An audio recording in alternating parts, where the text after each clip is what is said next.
warahmatullahi wabarakatuh. Nama saya Siti Nuraini dari kelas 11 Perbankan 2. Di sini saya akan menjelaskan perusahaan dagang di Mayob. Pertama-tama mari kita buka aplikasi Mayob. Pilih yes untuk membuka Mayob. Pilih create. Lalu klik company information. Di sini kita akan memasukkan nama perusahaan. Ini contoh. Dan di sini alamat perusahaan.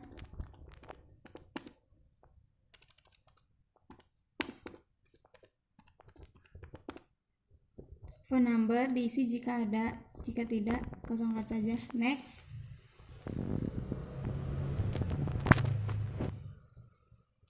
Kita ganti tahun.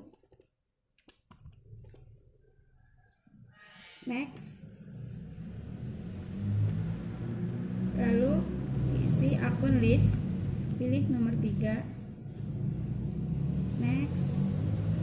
Company file. Next.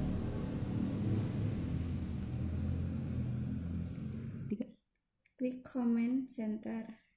Nah, di sini ada fungsi untuk accounting, banking, sales, purchase, inventory, dan card file.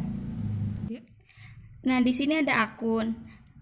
Akun adalah komponen utama dari sistem akuntansi perusahaan yang merupakan ringkasan dari seluruh aktivitas perusahaan, berfungsi untuk memodifikasi bagan akun, memasukkan saldo awal akun-akun, dan proses perjunalan transaksi umum.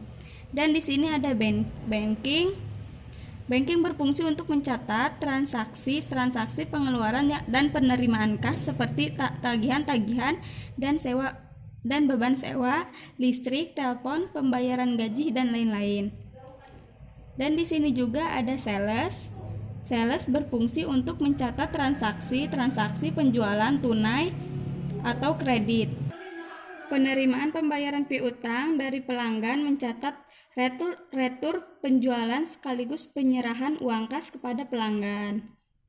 Di sini ada purchase. Purchase untuk mencatat transaksi pembelian tunai atau kredit, pembayaran hutang kepada pemasok. Di sini ada inventory. Inventory dipakai untuk mencatat aktivitas-aktivitas yang berkaitan dengan persediaan barang dagangan, seperti mencatat, mengubah, menghapus, menetapkan, dan menyesuaikan harga persediaan. Di sini ada card file. Card file berfungsi untuk membuat, mencari, menampilkan, mengubah, menghapus, dan mengkelompokkan catatan individu dan perusahaan. Dan di sini saya membuat makalah tentang komputer akuntansi, pembahasan tentang perusahaan dagang. Di dalam makalah ini, di dalamnya ada kata pengantar, daftar isi, bab 1 pendahuluan, latar belakang, rumusan masalah, dan tujuan. Bab 2 pembahasan, pengertian perusahaan dagang, jenis-jenis perusahaan dagang. Ketiga, ciri-ciri perusahaan dagang. Ciri-ciri perusahaan dagang, pendapatan utamanya berasal dari penjualan barang dagangan, biaya utamanya berasal dari usaha pokok dan terjual dan biaya usaha lainnya. Keempat, ada contoh perusahaan dagang. Ini kalian bisa lihat sendiri contoh perusahaan dagang. Dan yang kelima, kegiatan utama perusahaan dagang. Ada pembelian, pengeluaran uang, penjualan, penerimaan uang. Keenam, macam-macam transaksi perusahaan dagang. Ada pembelian barang dagang secara kredit, pembelian barang dagang secara tunai, retur pembelian, potongan pembelian, beban angkut pembelian, penjualan barang dagang secara kredit, penjualan barang dagang secara tunai, retur penjualan, potongan penjualan. Dan ada syarat pembayaran dalam perdagangan. Kalian bisa lihat sendiri. Dan bab 3 penutup, kesimpulan, dan saran. Itu ya. Terima kasih, kurang lebihnya mohon maaf. Wassalamualaikum.